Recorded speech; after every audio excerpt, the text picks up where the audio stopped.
चाहत के साथ अभिनव नए जिम के इनॉग्रेशन में आ पहुंचा था, जहां पर गाड़ी लगाते वक्त ही अभिनव को उसके जैसी ही एक और गाड़ी नजर आ गई थी। जहां अभिनव की गाड़ी को जानबूझकर खटारा बनाया गया था, तो वही वो दूसरी सेम टू सेम गाड़ी काफी महंगी और चमचमाती हुई दिखाई दे रही थी।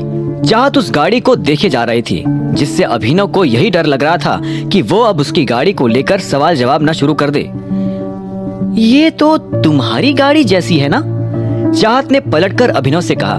अभिनव की सांसें फूल गई। उसने बात संभालते हुए कहा, मेरी जैसी? कैसी बातें कर रही हो चाहत?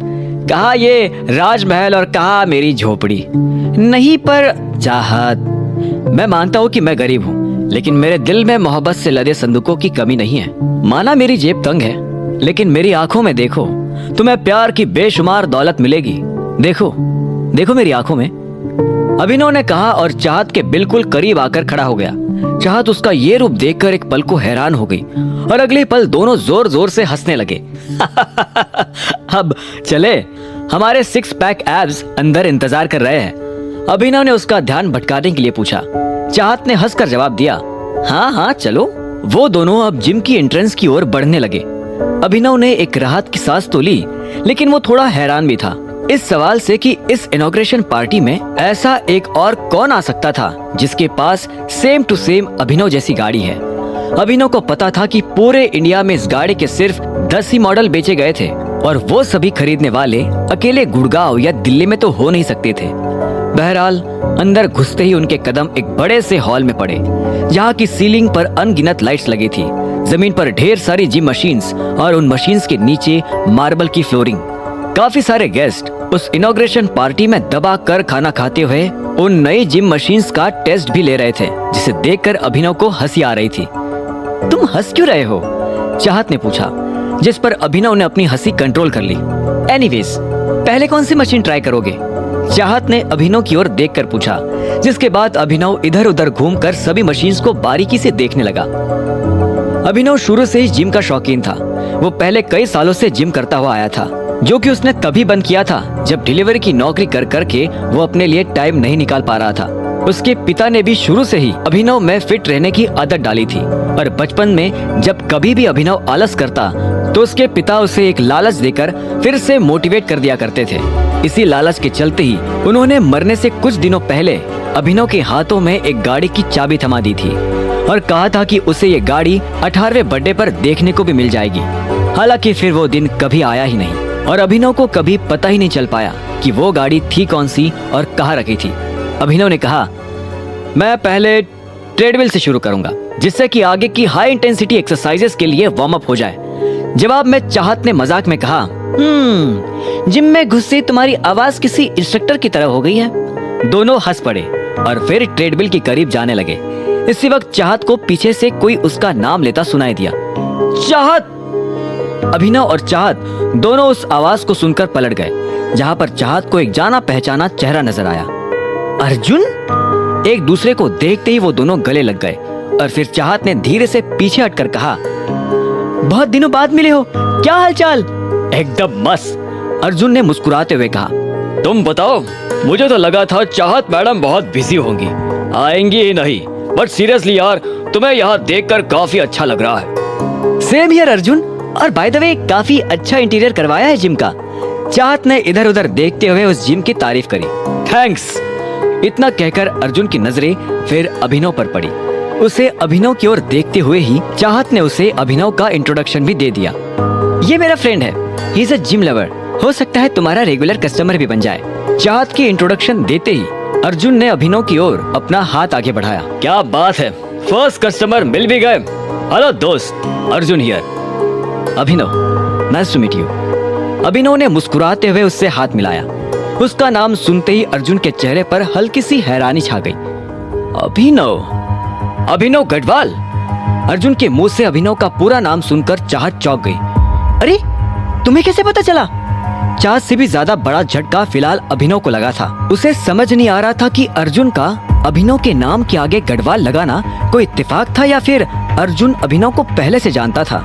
फिर जब अर्जुन ने अभिनव से हाथ मिलाया तो अभिनव को एहसास हुआ कि उसका हाथ नॉर्मल नहीं था। हैंडशेक करते हुए अभिनव को अर्जुन का हाथ काफी स्ट्रांग लग रहा था। और ऐसा स्ट्रॉन्ग हाथ कोई इंसान सालों तक लगातार जिम करने के बाद भी नहीं बना सकता था। आखिर ये आदमी था कौन? मैंने तो बस ऐसे ही गेस किया, मुझे पता नहीं था तुम्हारे दोस्त का नाम सच में अभिनव गढ़वाल ही है। अर्जुन ने स्माइल करते हुए चाहत की ओर देखकर कहा। जहाँ उसकी स्माइल चौड़ी होती जा रही थी, वही उसके हाथ की पकड़ भी अभिनव के हाथ पर टाइट होते जा रही थी। हालांकि अभिनव को उसके जोर से जरा भी फर्क नहीं पड़ रहा था। वो बस ये जानना चाहता था कि ये आदमी था कौन और इसने उसका पूरा नाम गैस कैसे कर लिया था। इससे पहले कि अभिनव अर्जुन के बारे में कुछ पूछ पाता, पीछे से किसी ने फिर से चाहत का नाम पुकारा। चाहत, चाहत! ओह, तो तुम भी आ ही गए। चाहत अचानक अभिनव का हाथ अपनी कमर में डालकर खड़ी हो गई। अभिनव ने सामने देखा तो श्याम उनकी ओर चलकर आ रहा था। तो अपने इस बॉयफ्रेंड को भी साथ लेकर आई हो, हाँ? श्याम की आवाज में जलन साफ साफ झलक रही थी। हम दो जिस्म एक जान हैं, अलग हो ही नहीं सकते, चाहत ने एक नकली मुस्कान लाकर कहा। चाहत से नजर हटाकर श्याम अब अभिनव की ओर देखने लगा, जिसके चेहरे पर रूखापन साफ झलक रहा था। श्याम को उसका ये रूखा चेहरा देखते हुए ही वो रात भी याद आ गई, जब अभिनव ने उसे जोरदार लात मारकर उठने लायक नहीं छोड़ा था। श्याम का मन कर रहा था कि वो अभी ही अभिनव का गला घोंट दे, लेकिन फिर वो जिम खुलने से पहले ही मर्डर के सीन से बंद हो जाता। इसीलिए उसने अपना गुस्सा दबाया और फिर अर्जुन की ओर देखा। चलो अब ऑफिशियली तुम्हारे जिम की ओपनिंग कर देते हैं, मुहूर्त का टाइम निकल रहा है। अर्जुन ने सिर हिलाकर हामी भरी और वो तुरंत ही चाहत और अभिनव को बाय करते हुए श्याम के साथ चला गया। जब श्याम चाहत की नजर से गायब हो गया, उसके बाद ही वो अभिनव से भी दूर हो गई। क्या तुम अर्जुन को पहले से जानते हो? उसे देखकर तो ऐसा ही लग रहा था। मैं भी अभी यही सोच रहा था, लेकिन मैं उसे नहीं जानता। इनफैक्ट हम दोनों तो पहली बार मिल रहे हैं, अभिनव ने कहा और कहते ही उसे एहसास हुआ कि वो ये कहकर चाहत के मन में डाउट डाल रहा है। इसलिए उसने बात संभालते हुए कहा, हाँ लेकिन उसने मेरा नाम जिस तरह से गेस किया वो इत्तेफाक हो सकता है। वैसे भी शहर में गढ़वाल कम्युनिटी के बहुत सारे लोग हैं और सब के सब धांसू हैं। उसे लगा होगा कि तुम मेरे साथ खड़ी हो तो जरूर मैं गढ़वाली होऊंगा, नहीं? यू चाहत ने कहा और अभिनव के इस मजाक पर उसके कंधे पर एक चपत लगा दी। अभिनव भी उसके साथ हंसने लगा और बात हवा हो गई। लेकिन अभिनव के मन से वो शक अभी तक दूर नहीं हुआ था जो उसे अर्जुन पर हो गया था। इसी वक्त स्टेज की ओर पहुंचकर अर्जुन ने माइक उठा लिया और एक अनाउंसमेंट शुरू कर दी। वेलकम एवरीवन, अब हम ऑफिशियली जिम को स्टार्ट करने जा रहे हैं। तो आप में से कौन कौन इंटरेस्टेड है वॉलंटियर करके इन नई मशीन्स को ट्राई आउट करने के लिए? हम लोग भी वॉलंटियर कर रहे हैं ना? चाहत ने अभिनव की ओर देखकर फुसफुसाया। हाँ बिल्कुल, इसीलिए तो यहाँ पर आए हैं। पूरा दिन थोड़ी ना उस शाम के सामने एक्टिंग करते बैठेंगे, अभिनव ने मुस्कुराते हुए कहा। चाहत भी हंसते हुए अभिनव के साथ भीड़ में से आगे की ओर निकल गई। उनके साथ 3 लड़के और 2 लड़कियां भी वॉलंटियरिंग के लिए आगे आ गई। अभिनव और चाहत को मिला के अभी सिर्फ 4 लड़के और 3 लड़कियां ही हुई थी। इस पर अर्जुन ने कहा, हमें टोटल 5 लड़के और 5 लड़कियां चाहिए। कपड़ों की चिंता मत कीजिए और वर्कआउट भी बहुत लाइट होने वाला है। कम ऑन गाइस, शर्माना क्यों? कुछ सेकंड्स के बाद भीड़ से 2 और लड़कियां और एक लड़का आगे आ गए, जिससे अर्जुन का टारगेट पूरा हो गया। Very nice, thank you so much guys for volunteering. आप लोग अब ड्रेसिंग रूम में जाकर अपना आउटफिट चेंज कर सकते हैं, जहाँ पर कई तरह के स्पोर्ट्स आउटफिट अलग अलग साइजेस में आपके लिए रेडी हैं। सारे लड़के प्लीज लेफ्ट की ओर जाइए और लड़कियां राइट की ओर। अर्जुन की अनाउंसमेंट खत्म होते ही सभी वॉलंटियर्स लेफ्ट और राइट की ओर जाने लगे और हॉल में मोटिवेशनल म्यूजिक भी बजना शुरू हो गया। माइक टेबल पर वापस रखकर अर्जुन उस आदमी से बात करने चला गया जो अभी अभी जिम के उस हॉल में एंटर हुआ था। यही वो आदमी था जो अभिनव के जैसी महंगी गाड़ी से उस इनॉग्रेशन में आया था। अभिनव के मन में फिर से यही ख्याल आने लगा था कि उसके जैसी गाड़ी लेकर इस जिम में और कौन आ सकता था। इसी वक्त चाहत उसके सामने चुटकी बजाकर उसे उसके ख्यालों से बाहर ले आई। चलो एक गेम खेलते हैं, चाहत ने कहा और फिर नोटिस किया कि अभिनव अर्जुन की ओर देखे जा रहा था। तुम वहाँ क्या देख रहे हो? चाहत नोटिस ना कर ले कि वो क्या देख रहा था, इसलिए अभिनव उसके सामने आ गया।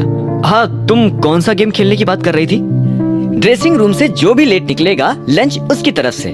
चैलेंज शुरू करते ही चाहत राइट वाले ड्रेसिंग रूम की ओर भाग गई। अभिनव ने भी चैलेंज एक्सेप्ट किया और वो गोली की तरफ भागकर लेफ्ट वाले ड्रेसिंग रूम की ओर चला गया। ड्रेसिंग रूम में घुसते ही अभिनव ने देखा कि बाकी सभी लड़के ऑलरेडी कपड़े चेंज करके बाहर निकल रहे थे। अंदर घुसकर उसने देखा कि जिम वालों ने सारा खर्चा सिर्फ इंटीरियर बनाने में ही कर दिया था और ड्रेसिंग रूम की साइज पर जरा भी ध्यान नहीं दिया था। 4 खुले लॉकर्स के पास से गुजरते हुए वो चौथे लॉकर के पास आ गया। उस लॉकर को धीरे से खोलकर अभिनव उसमें से जिम के कपड़े बाहर निकालने लगा और तभी उसे महसूस हुआ कि कोई उसे पीछे से देख रहा था।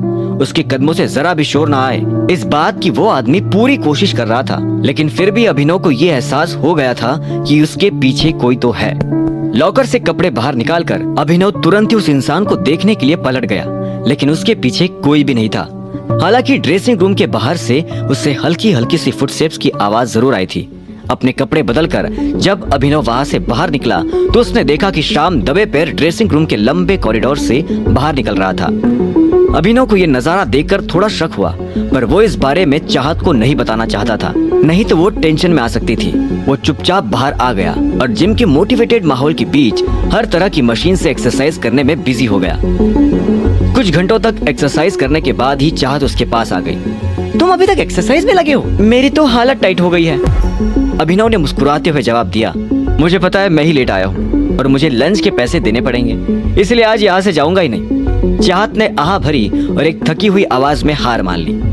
ठीक है बाबा, मैं दे दूंगी पैसे लंच के, अभी प्लीज यहाँ से चलो, बहुत भूख लग रही है। एक लास्ट सेट। अभिनव अपनी लास्ट एक्सरसाइज के लिए पूरा जोर लगाने लगा और खत्म हो जाने पर तुरंत ही उठ गया। ड्रेसिंग रूम में जाकर फिर से नॉर्मल कपड़े पहनकर अभिनव बाहर आ गया और चाहत के साथ अपनी गाड़ी में जाकर बैठ गया। उसने ये भी नोटिस किया कि उसके जैसी ही गाड़ी जो पहले बगल में खड़ी थी अब वहाँ से जा चुकी थी। चाहत ने भी ये बात नोटिस कर ली। जो कार यहाँ पर खड़ी थी कितनी मस्त थी ना?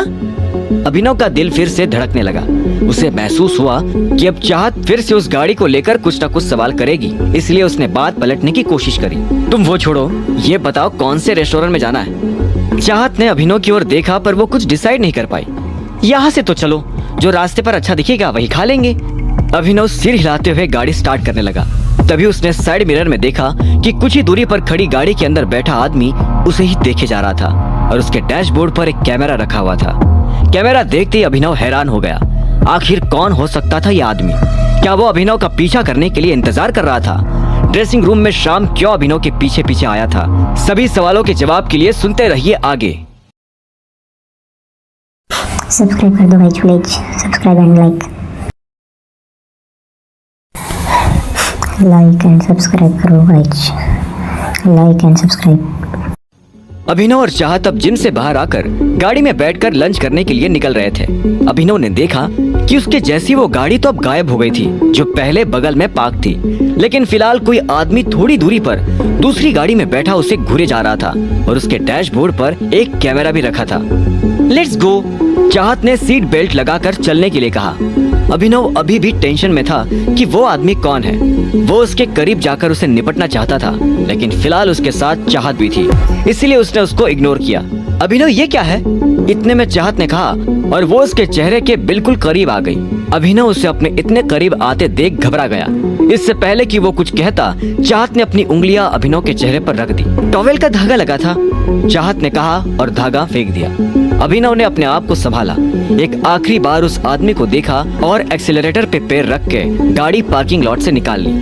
कुछ मिनटों तक चलते हुए भी अभिनव बार बार साइड मिरर में देख रहा था कि कहीं वो आदमी उसका पीछा न कर रहा हो, लेकिन उसे अभी तक ऐसा कुछ भी नहीं दिखा था।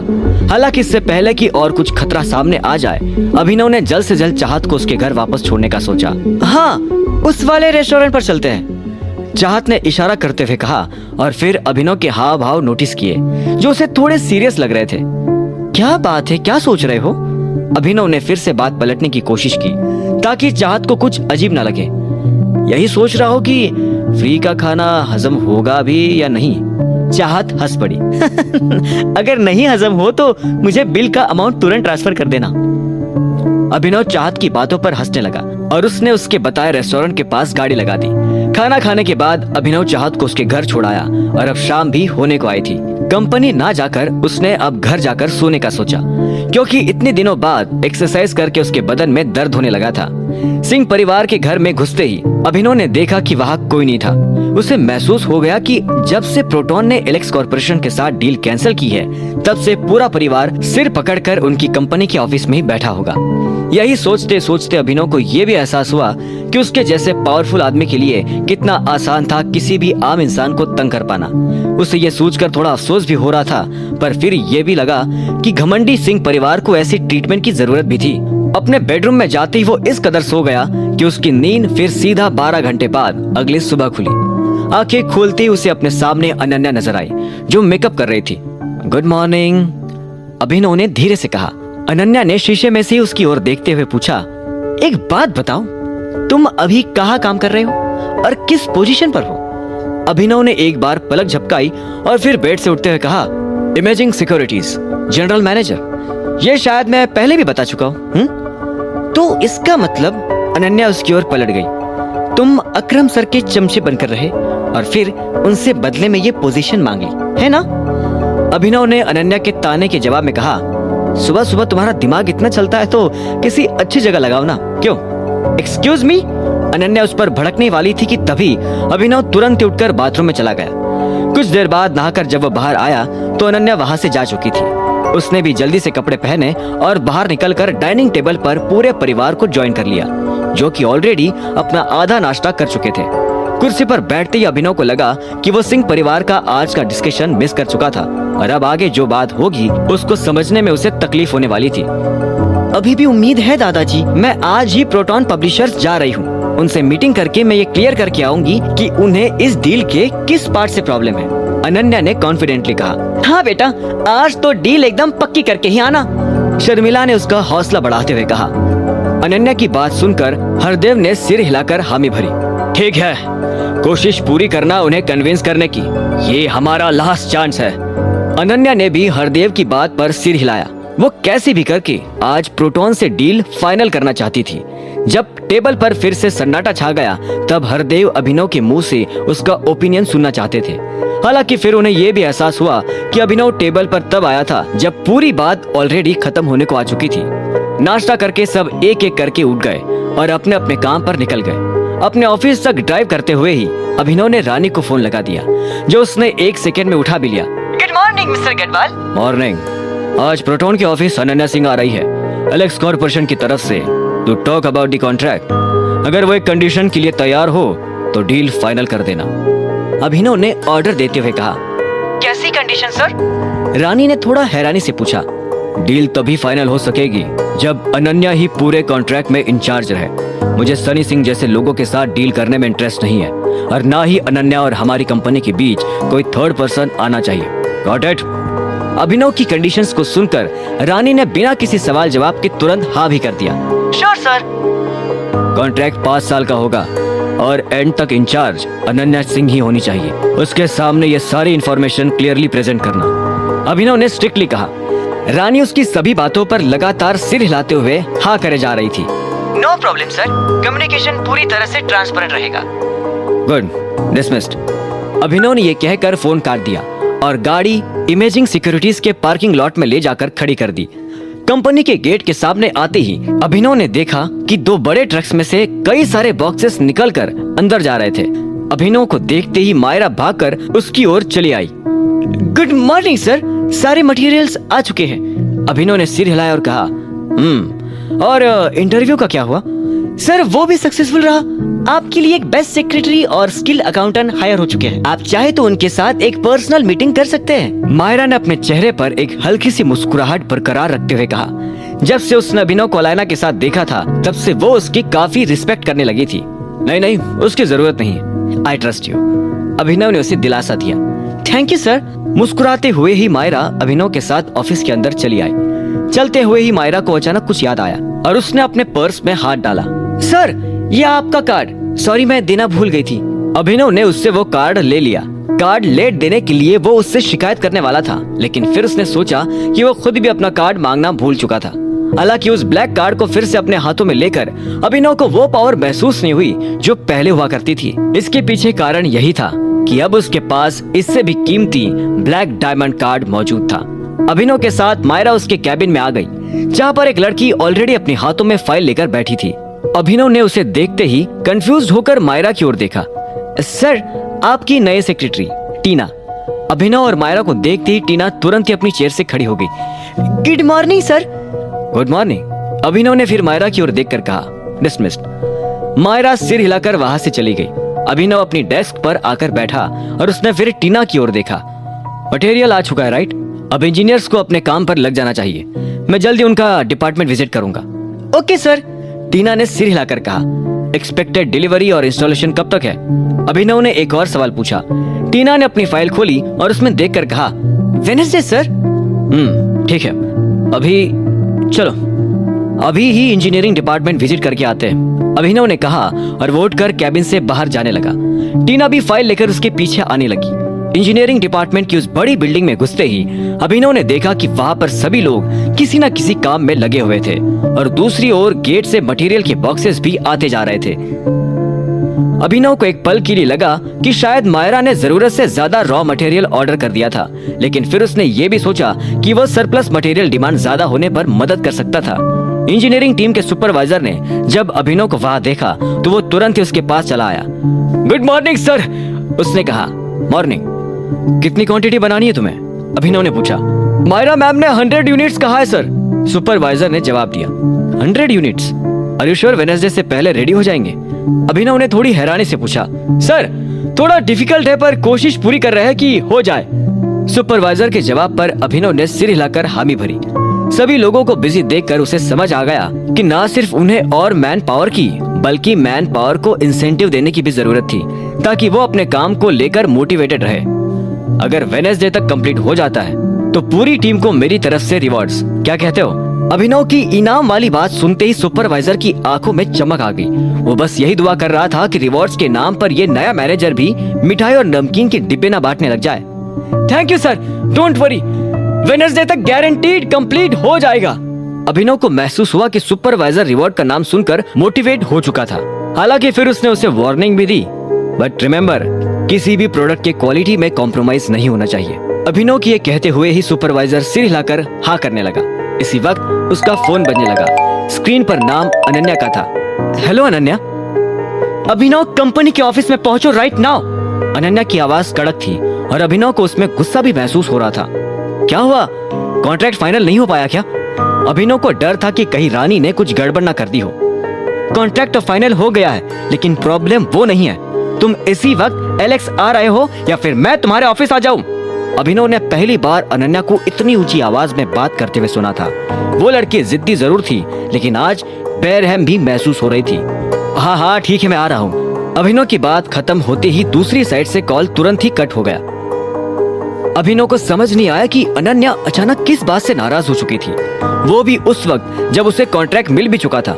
उसने कुछ पल के लिए सोचा, पर फिर भी वो ऐसी कोई गलती याद नहीं कर पाया जो उससे हाल ही में हुई हो और जो अनन्या को गुस्सा दिलाने के लिए काफी हो। अब जवाब पाने के लिए अभिनव को अनन्या का सामना करना ही था, इसलिए वो तुरंत ही गाड़ी निकालकर एलेक्स कॉर्पोरेशन के ऑफिस पहुंच गया। रिसेप्शन तक चलकर जाते हुए उसकी धड़कनें भी तेज होने लगी थी। हाय, मैं यहाँ अनन्या सिंह से मिलने आया हूँ। मेरा नाम अभिनव गढ़वाल है। अभिनव गढ़वाल? मैम तो आपका कब से वेट कर रही है, आगे जाकर राइट लीजिए, वही उनका ऑफिस है। रिसेप्शनिस्ट ने हाथ से इशारा करते हुए कहा। अभिनव तुरंत ही उसके ऑफिस की ओर निकल गया और रिसेप्शनिस्ट उसे जाते हुए घूरने लगी। उसे समझ नहीं आ रहा था कि अगर ये आदमी लेट हो गया तो इसमें उसे क्यों अनन्या की डांट सुननी पड़ती थी। अनन्या के कैबिन में घुसते ही अभिनव ने देखा कि वो अपना सिर पकड़कर बैठी थी। क्या हुआ अनन्या? क्या बात हो गई एकदम से? क्या बात हो गई? तुम्हें शर्म नहीं आ रही जरा भी? अनन्या ने ऊंची आवाज में उस पर चिल्लाया। अभिनव को समझ नहीं आया कि वो क्या कहना चाहती है। एक पल के लिए तो उसे लगा कि शायद अनन्या जान चुकी है कि वही टाइगर है। तुम बात गोल गोल घुमाओ मत और सीधा बताओ कि क्या मैटर है। अभिनव भी हाफता हुआ अनन्या पर चिढ़ते हुए बोल पड़ा। अनन्या ने कुछ भी जवाब नहीं दिया और उसे गुस्से भरी आंखों से घूरते हुए अपने मोबाइल की स्क्रीन दिखा दी। अभिनव ने उस स्क्रीन को गौर से देखा और उसे एक फोटो नजर आया। उस फोटो को देखते ही उसके पैरों तले जमीन खिसक गई और उसके पूरे बदन पर ठंडा पसीना निकल आया। आखिर अनन्या ने अभिनव को ऐसा कौन सा फोटो दिखा दिया था जिससे वो कांप उठा? क्या अभिनव उस फोटो को देखकर अपने लिए कुछ सफाई दे पाएगा? क्या उस फोटो का रानी या फिर प्रोटॉन पब्लिशर से कुछ लेना देना था? क्या होंगे इन सभी सवालों के जवाब? जानने के लिए सुनते रहिए आगे।